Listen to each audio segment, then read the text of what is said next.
नमस्कार दोस्तों। देखिए आज आपका कितने अक्टूबर है? 24 अक्टूबर है, ठीक है ना। और हमारी जो मेन साम्फा राइटिंग सीरीज चल रही है, तो 24 अक्टूबर के आज हम लोग 24 अक्टूबर के मेन साम्फा राइटिंग को देखेंगे। ठीक, तो देखिए जो मेन साम्फा राइटिंग प्रोग्राम हमारा चल रहा है, डेली आपको क्वेश्चन आंसर सीरीज हम कराते हैं।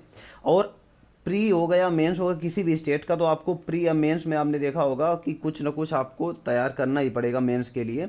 तो बिना मेंस के हम लोग कर नहीं सकते। इसी क्रम में हमारा जो पहला क्वेश्चन होगा, देखिए जो मेंस है आपको डेली का डेली सॉल्व करना है, तभी हमारी प्रैक्टिस बनेगी। वहाँ पर आपको 7 मिनट में केवल एक क्वेश्चन करना होता है, ठीक है ना। तो कोई भी क्वेश्चन आ जाए, आपको कुछ ना कुछ लिख करके आना है और बहुत अच्छे से लिख करके आना है डायग्राम से। तो चलिए पहला क्वेश्चन हम लोग देखते हैं। बैंकिंग क्षेत्र के लिए एक बैंक विलय बैंक, बैंक विलय का एक क्या मतलब है, और बैंक विलय तथा देश की आर्थिक वृद्धि के बीच इसके संबंधों की व्याख्या करिए। तो देखिए इसमें बैंकिंग क्षेत्र के बारे में बताया गया है। तो बैंकिंग क्षेत्र में देखो क्या कहलाता है कि बैंकिंग क्षेत्र के अंतर्गत किन्हीं दो या दो से अधिक बैंकों को आपस में मिलाना ही क्या कहलाता है? बैंक विलय कहलाता है। आ गया। जैसे आपने देखा देना बैंक, विजया बैंक और आपने बैंक ऑफ बड़ौदा को आपस में विलय कर दिया गया। आपने देखा होगा ये बैंकों के विलय के लिए आपने देखा 1991 में कौन सी समिति लाई गई थी? नरसिम्हन समिति। चूंकि एक चीज़ समझिए, इसमें बैंक विलय आ गया कि नहीं, केवल आपको छोटा लिख देना, विलय का मतलब जोड़ना, दो या दो से अधिक बैंकों को जोड़ना विलय कहलाता है। बस एक दो एग्जाम्पल लिख दो, जैसे विलय विजया बैंक हो गया, देना बैंक, बड़ौदा आपस में कह दिया, ठीक है। और कौन सी समिति लिख दें, समिति लिखना है तो लिख लीजिए, लेकिन समिति लिखने से थोड़ा ज़्यादा प्रभाव अच्छा पड़ता है। क्योंकि देखिए जो बैंक और विलय, इसमें आर्थिक नीति में क्या है, आर्थिक वृद्धि में सीधा संबंध है। थोड़ा सा अब आपको अपने मन से लिखना पड़ेगा, क्योंकि बैंकिंग व्यवस्था में किसी देश की अर्थव्यवस्था का ही लाभ होता है। देखिए बैंक विलय से फ़ायदा क्या है, आपने देखा होगा एनपीए की समस्या कम होना, है कि नहीं। कोई भी बैंक यहाँ से कोई लोन उठा लेता है, वहाँ से जब तक आधार कार्ड नहीं था, तो अब तो क्या है एक ही उससे एनपीए हो जाएगा। तो बैंकों की एनपीए कम होगा, अधिक ऋण दे सकेंगे, आपने देखा होगा। मैनेजमेंट सिस्टम क्या होगा? इंप्रूव होगा। बैंकों की क्रेडिट क्या रहेगी? आपकी बढ़ेगी। और अर्थव्यवस्था भी आपकी क्या होगी? इकोनॉमी अपनी बूस्ट होगी। इसके अलावा सकल घरेलू उत्पाद में वृद्धि होगी, क्योंकि बैंक देखो जब क्या करेंगे, किसानों को ऋण देंगे, किसान बाजार से क्या करेंगे? सामान खरीदेंगे। जब किसान सामान खरीदेंगे तो कंपनी क्या करेगी? कंपनी में सामान बनेगा, जब सामान बनेगा तो लोगों को क्या होगा? अधिक रोजगार मिलेगा, तो रोजगार भी बूस्ट होगा। इस प्रकार आपकी इकोनॉमी भी क्या करेगी? गति करेगी, नहीं करेगी। तो बैंकों के विलय के बहुत सारे फायदे हैं। आपने देखा होगा बैंकों के विलय के धन से एमएसएमई सेक्टर हो गया, जैसे आपने देखा स्किल इंडिया जैसे कार्यक्रमों में वृद्धि होगी। एमएसएमई सेक्टर आपने देख लिया, और यहाँ पर कार्यक्रमों में वृद्धि होगी। रिजर्व बैंक ऑफ इंडिया द्वारा बैंकों में निगरानी भी रखी जा सकेगी, जिससे दीर्घकालिक बैंक क्या होंगे? दिवालिया होने से बच जाएंगे। जैसे पीएनबी में नीरव मोदी द्वारा धन का गमन हो गया। एनपीए की समस्या भी खत्म होगी। आरबीआई प्रॉम्प्ट कोऑपरेटिव आपने देखा जल्दी से ले सकेंगे, है कि नहीं।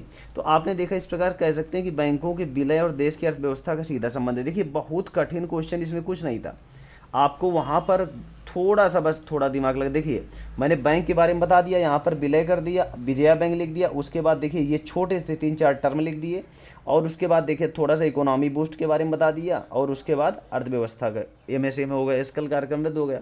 ये फायदे आपको लिखना है बस, बहुत कठिन नहीं। चलिए हम लोग दूसरा क्वेश्चन देख लेते हैं। देखिए क्या आपको लगता है कि भारत के लिए 2030 तक जीरो हंगर इंडेक्स यानी कि जीरो भूख हासिल करना संभव होगा? देखिए भारत विश्व में क्या है, 10 उभरती संस्थाओं में एक विकासशील देश है। 134 मिलियन के साथ विश्व की दूसरे नंबर की अर्थव्यवस्था है, या दूसरे नंबर की यहाँ पर जनसंख्या, इतना लिख दिया। अब देखिए डेवलपमेंट इंडेक्स में दूसरे भुखमरी में 2030 तक को समाप्त करने की बात कही गई है। आपने देखा जो एसडीजी आता है, एसडीजी पहला तो गरीबी से है, दूसरा आपने देखा होगा किससे? आपके भुखमरी से है। तो यहाँ पर 2030 तक समाप्त करने का लक्ष्य रखा गया।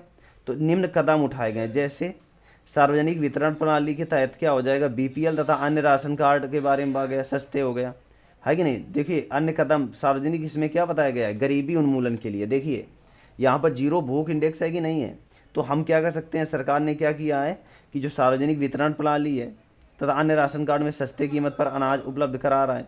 मिड डे मील योजना आपने देखा होगा, सरकार बच्चों को न्यूट्रिशन उपलब्ध कराने के लिए मिड डे मील की योजना कर रही है। अन्नदाता योजना आपने देख लिया, अन्योदय अन्न योजना आपने देख लिया, है कि नहीं। जैसे इसमें आपने देखा होगा बालिकाओं तथा गर्भवती महिलाओं के लिए भी न्यूट्रिशन उपलब्ध कराए जाते हैं। एक आपने देखा होगा अक्षय पात्रा फाउंडेशन के तहत भी आपका आ जाता है। पोषण अभियान चलाया गया है कि नहीं। तो ये 4-5 आपको अभियान तो याद होने चाहिए, आदियाम लिख सकते हैं, बुक से संबंधित है। हालांकि देखिए इसमें इसके अलावा सरकार ने हाल ही में सार्वजनिक वितरण प्रणाली को और अधिक प्रभावी बनाने के लिए एक देश एक कार्ड की शुभारंभ किया है, जिसमें राशन कार्ड धारकों को देश के सभी हिस्सों में अनाज उपलब्ध हो जाएगा। समझ रहे हो कि नहीं। अब बिहार का कोई व्यक्ति है, कहाँ पे पहुँच रहा है, आपके मुंबई पहुँच रहा है, तो मुंबई गया तो मुंबई में आपने देखा होगा, यहाँ पर मुंबई है तो मुंबई गया तो बिहार का व्यक्ति वहाँ पर राशन ले सकता है, तो यहाँ का राशन तो कहाँ पे मिल रहा है उसको, तो यहाँ पे लाभ मिल जाएगा कि नहीं मिल जाएगा, तो रुपये उसका बचेगा। क्योंकि इन योजनाओं को लागू करने में कुछ चुनौतियाँ हैं, जैसे आपने देखा होगा योजनाओं का सही क्रियान्वयन न होना, पहली बात तो। उसके बाद भ्रष्टाचार हो गया, लोगों में जागरूकता ना होना, भ्रष्टाचार की अधिकता, जलवायु परिवर्तन जैसे कृषि के कारण कभी कभी क्या होता है, भुखमरी आने लगती है, अधिक जनसंख्या का होना। आपने देखा भारत के 5 ट्रिलियन डॉलर अर्थव्यवस्था को प्राप्त करने के लिए स्किल इंडिया विकास योजना आदि सफल बनाने के लिए लोगों का स्वस्थ होना चूंकि बहुत आवश्यक है। अगर भारत 5 ट्रिलियन बना रहा है, बस उसके बाद थोड़ा थोड़ा लिख देते हैं, सरकार की न्यूट्रस उपलब्ध कराना, 2030 तक भूखमरी खत्म करना, ये सब चीज़ें थोड़ा थोड़ा, डिजिटलीकरण व्यवस्था हो गया। तो इस प्रकार हम कह सकते हैं भारत में जीरो हंगर इंडेक्स की श्रेणी में 2030 तक ला सकते हैं। देखिए इसमें कठिन क्या है, आप इसकी एक चीज़ आप समझिए, जैसे मैंने इसमें ये बताया, ये पहला वाला तो आ गया होगा, दूसरा वाला देखो जीरो इंडेक्स मैंने ऐसे बना दिया इसको। अब इसमें थोड़ा सा आपको डायग्राम लिखना है, थोड़ा सा आपने देख लिया, इसको ऐसे करना है, सार्वजनिक वितरण व्यवस्था, मिड डे मील, अन्नदाता पोषण हो गया है कि नहीं। उसके बाद आपने देखा चुनौतियों को थोड़ा सा लिख देना है बस। तो 150 शब्दों में आखिरकार लिखने में बहुत ज़्यादा मेहनत थोड़ा लगती है, आप केवल लगे रहिए अच्छे से, आपको बहुत ज़्यादा क्या हो जाएगा, आपका इम्प्रूवमेंट हो जाएगा। केवल आप, मैं फिर कह रहा हूँ आपको, केवल आपको 1 से शुरुआत करना है, 100 तक पहुँचना है, तो आप डायरेक्ट 100 नहीं पहुँच सकते, 1 से ही 100 तक पहुँच सकते हैं। यानी कि धीरे, आपकी 4 व्हीलर है, बाइक है, कुछ भी है, आप अचानक 100 की स्पीड में नहीं जा सकते, एक एक कदम से ही क्या हो सकता है, आगे बढ़ सकते हैं। समझ रहे हो कि नहीं समझ रहे हो। तो प्रयास करना है आपको, धीरे धीरे कंटिन्यू लगे रहना है, और हमारे चैनल को सब्सक्राइब कर लेना अगर ये आंसर राइटिंग आपको प्रोग्राम अच्छा लगे तो। Thank you.